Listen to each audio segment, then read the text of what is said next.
रुक करते हैं अगली खबर की ओर। खबर कानपुर से, जहां कानपुर में अखिल भारतीय पिछड़ा वर्ग फेडरेशन के अधिकारियों और कार्यकर्ताओं ने आज अचानक कानपुर के जिलाधिकारी कार्यालय का घेराव करके प्रदेश के उप मुख्यमंत्री ब्रजेश पाठक के खिलाफ जोरदार विरोध प्रदर्शन किया।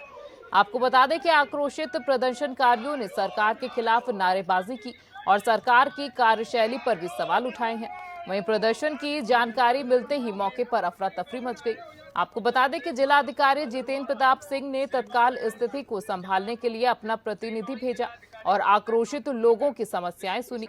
वहीं प्रदर्शनकारियों ने आरोप लगाया है कि एक बलात्कार के आरोप को राजनीतिक संरक्षण देकर पीड़ित को ही सजा दिलाई जा रही है। फेडरेशन के पदाधिकारियों ने जिलाधिकारी को ज्ञापन सौंपते हुए मांग की कि आरोपियों को संरक्षण देने वाले अधिकारियों और नेताओं पर कड़ी कार्रवाई की जाए, वरना आंदोलन को और उग्र किया जाएगा।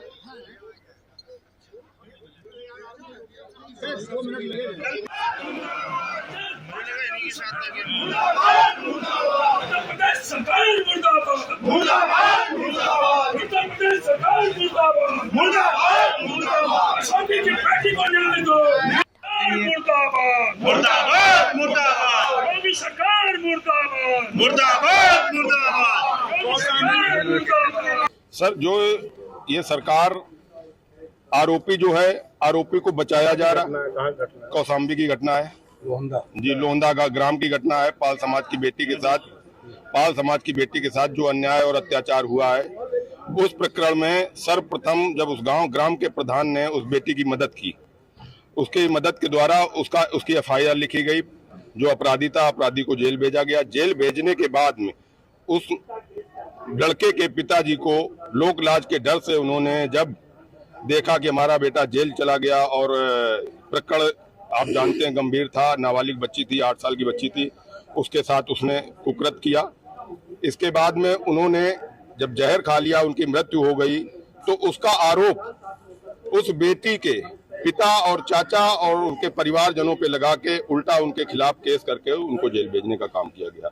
इसलिए हम लोगों ने सरकार के खिलाफ, क्योंकि ये सारा काम जो हुआ है सरकार के दबाव में हुआ।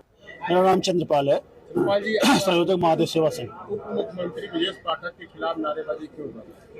ब्रजेश पाठक जी ने, उनका ट्वीट सबने पढ़ा होगा, उन्होंने सीधे गृह सचिव को निर्देश दिया था कि ये जो घटना घटी है, जो मर गए आरोपी के पिताजी खत्म हो गए, तो ये उन्होंने बोला है कि ये अन्याय हुआ उसके साथ, वो उन लोगों को अभियुक्त बनाया गया। जो पीड़ित परिवार था उनको आरोपी बना के जेल में डाल दिया गया।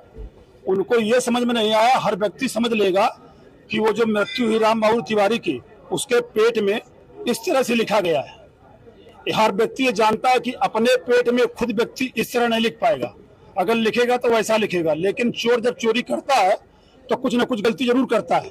उन लोगों ने पेट में लिखा, कागज पे इसलिए नहीं लिखा कि ये क्या नाम, राइटिंग का मिलान किया जा सकता है, और इस पे पेट पर लिखेंगे तो इससे मिलान नहीं हो सकता, इसलिए लिखा। लेकिन वो गलत है, वो किसी के द्वारा लिखा गया है, जो उसको सुसाइड नोट बोलते हैं।